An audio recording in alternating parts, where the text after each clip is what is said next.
இந்த பாடலை நான் பாடியதற்காக மன்னிப்பு கேட்டுக்கொள்கிறேன். இந்த சித்தாந்தத்தில் படம் எடுக்கிறாங்கன்னு தெரிஞ்சால் நான் பாடாமலே இருந்திருப்பேன் அப்படின்னு ஒரு ட்வீட்டை வந்து டக்குன்னு போட்டாங்க. எங்ககிட்டயோ இல்லை இசையமைப்பாளர்கிட்டயோ எந்த விதமான விளக்கமும் கேட்காம. இங்கே தமிழ் சினிமாவில் அதுதான் பெரிய பிரச்சனை. கடவுள் இருக்குது, கடவுள் இல்லை. முந்திரி திராட்சை முழுசா இருக்கு. ஆச்சி பாயாசம் மிக்ஸ், ஒன்று வாங்கினால் ஒன்று இலவசம் அப்படின்னு சொல்கிற சித்தாந்தம் தான் இங்கே பெரிய சித்தாந்தமாக இருக்குது. அதை சுற்றி தான் மொத்தமும் இருக்குது. எனக்கு தெரிஞ்சு சின்மயி மேடம் இது வரைக்கும் கடவுள் இல்லை, கடவுளுக்கு எதிராக பேசினது இல்லை. அவங்க சின்மயி ஸ்ரீபாதா அப்படின்னு தான் பேர் வச்சுருக்காங்க. ஸ்ரீபாதானா என்ன அர்த்தம்னா ஸ்ரீபாதம், இறைவனோட பாதம் தான் அர்த்தம். ஸோ பேர்லேயே அவங்க வந்து இறைவனை தாங்கி தான் இருக்காங்க. ஸோ எனக்கு சித்தாந்தமாக நான் அவங்க கூட எதில் வேறுபட்டு நிற்கிறேன்னு தெரியல. அப்படி இருந்தால் கூட நான் இவங்களுக்கெல்லாம் பாட மாட்டேன், இந்த மாதிரி சித்தாந்தம் பாட மாட்டேன்னு எங்கேயாவது அவங்க ஸ்டேட்மெண்ட் கொடுத்துருந்தா கண்டிப்பாக நான் கூப்பிட்டுருக்க மாட்டேன். எதுக்கு மேடம் நீங்கள் வந்து வருத்தம் தெரிவிச்சிங்க? உங்களை வருத்தம் தெரிவிக்க சொல்லி, உங்களை வந்து இந்த பாடல் பாடினதுக்காக அப்பாலஜிஸ் என்ற வார்த்தை பயன்படுத்த சொல்லி உங்களுக்கு பின்னாடி இருந்து யாரோ புற அழுத்தம் கொடுத்துருக்காங்க. அவங்கக்கிட்டே எதுக்காக நான் என்னை வருத்தம் தெரிவிக்க சொன்னீங்கன்னு கேட்டு அது ஒரு விளக்கமாக நீங்கள் இதே ட்விட்டர்லேயோ இல்லைனா உங்களோட லெட்டர் பேட்லேயோ ஒரு விளக்கம் கொடுத்தீங்கன்னா. எல்லாருக்கும் வணக்கம். நேற்று என்னோட திரௌபதி 2ஆம் படத்திலிருந்து முதல் பாடல் எம்கோனே அப்படின்ற பாட்டை வந்து வெளியிட்டிருந்தோம் லகர் யூடியூப் சேனலில், ஜிப்ரான் சார் இசையில். அந்த பாடலை பாடகி சின்மயி அவர்கள் பாடியிருந்தாங்க. இந்த பாட்டை வந்து நாங்கள் டியூனாக ரெடி பண்ணப்பவே நான் வந்து சொல்லிட்டேன், சார் சின்மயி மேடம் பாட வைக்கலாம், ரொம்ப அழகான ஒரு மெலடி இது, அவங்க பாடினாங்கன்னா அந்த பாட்டுக்கு ஒரு உயிர் இருக்கும். ஏன்னா நான் ரொம்ப நாளாக சின்மயி மேடமோட ஃபேன் ஃபாலோவர். அவங்க அவ்வளோ அழகாக இருக்கும் அவங்களோட வாய்ஸ். அதனால தான் நான் தான் கேட்டேன், அவர் ஒத்துக்கிட்டார்.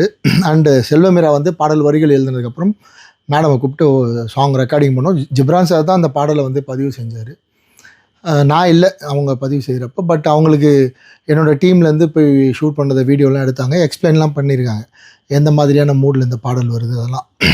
ஸோ இதெல்லாம் நல்லபடியாக முடிஞ்சிச்சு. நேற்று அந்த பாடல் வெளியிடறதுக்காக ஒரு ப்ரமோ போட்டப்போ அதில் அந்த சின்மயி மேடமோட விஷுவல்ஸ் வந்தது. அதை பார்த்த சில பேருக்கு வந்து என்ன நடந்துச்சுன்னு புரியல.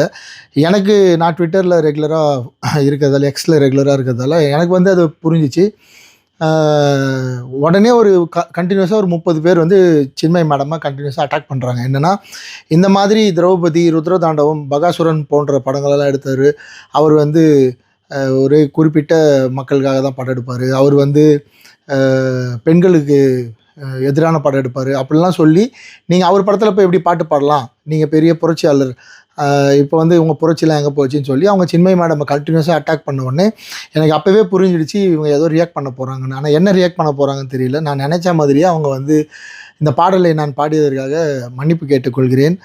இந்த சித்தாந்தத்தில் படம் எடுக்கிறாங்கன்னு தெரிஞ்சால் நான் பாடாமலே இருந்திருப்பேன் அப்படின்னு ஒரு ட்வீட்டை வந்து டக்குன்னு போட்டாங்க. எங்ககிட்டயோ இல்லை இசையமைப்பாளர்கிட்டயோ எந்த விதமான விளக்கமும் கேட்காம. அது எங்களுக்கு ரொம்ப அதிர்ச்சியாக தான் இருந்தது. ஏன்னா ஒரு படக்குழுவாக ஒரு இவ்வளோ பெரிய பட்ஜெட்டில் இவ்வளோ பெரிய ஒர்க் பண்ணி இதில் என்ன பண்ணியிருக்கோம், என்ன கண்டென்ட்னு கூட தெரியாது யாருக்கும், அவங்களுக்குமே தெரியாது. ஒரு வாட்டி கேட்டுக்கலாம், இந்த மாதிரி சொல்கிறாங்க என்ன உங்கள் நிலைப்பாடுன்னு கேட்டுட்டு கூட அவங்க ஒரு முடிவு எடுத்துருக்கலாம். ஸோ எடுக்காமல் அந்த மாதிரி ஒரு மன்னிப்பு கேட்டதால் எனக்கு வந்து நம்ம என்ன சித்தாந்தத்தில் இருக்கிறோம், நான் என்ன சொல்வேன், எப்போவுமே கடவுள் இருக்குதுன்னு சொல்கிற ஆள் நான். இங்கே தமிழ் சினிமாவில் அதுதான் பெரிய பிரச்சனை. கடவுள் இருக்குது, கடவுள் இல்லை அப்படின்னு சொல்கிற சித்தாந்தம் தான் இங்கே பெரிய சித்தாந்தமாக இருக்குது. அதை சுற்றி தான் மொத்தமும் இருக்குது. எனக்கு தெரிஞ்சு சின்மயி மேடம் இது வரைக்கும் கடவுள் இல்லை, கடவுளுக்கு எதிராக பேசினது இல்லை. அவங்க சின்மயி ஸ்ரீபாதா அப்படின்னு தான் பேர் வச்சுருக்காங்க. ஸ்ரீபாதானா என்ன அர்த்தம்னா ஸ்ரீபாதம், இறைவனோட பாதம் தான் அர்த்தம். ஸோ பேர்லேயே அவங்க வந்து இறைவனை தாங்கி தான் இருக்காங்க. ஸோ எனக்கு சித்தாந்தமாக நான் அவங்க கூட எதில் வேறுபட்டு நிற்கிறேன்னு தெரியல. அப்படி இருந்தால் கூட நான் இவங்களுக்கெல்லாம் பாட மாட்டேன், இந்த மாதிரி சித்தாந்தம் பாட மாட்டேன்னு எங்கேயாவது அவங்க ஸ்டேட்மெண்ட் கொடுத்துருந்தா கண்டிப்பாக நான் கூப்பிட்டுருக்க மாட்டேன்.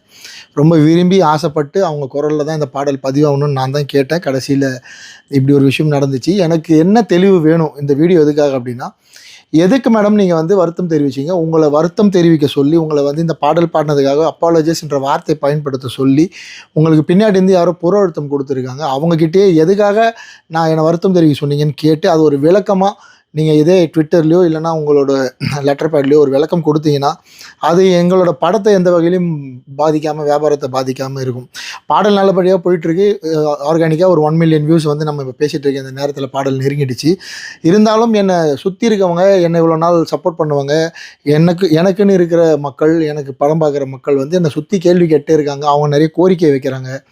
அவங்களுக்கு வந்து நீங்கள் கொடுத்த இந்த ஸ்டேட்மெண்ட் மிகப்பெரிய வருத்தத்தை ஏற்படுத்தியிருக்கு.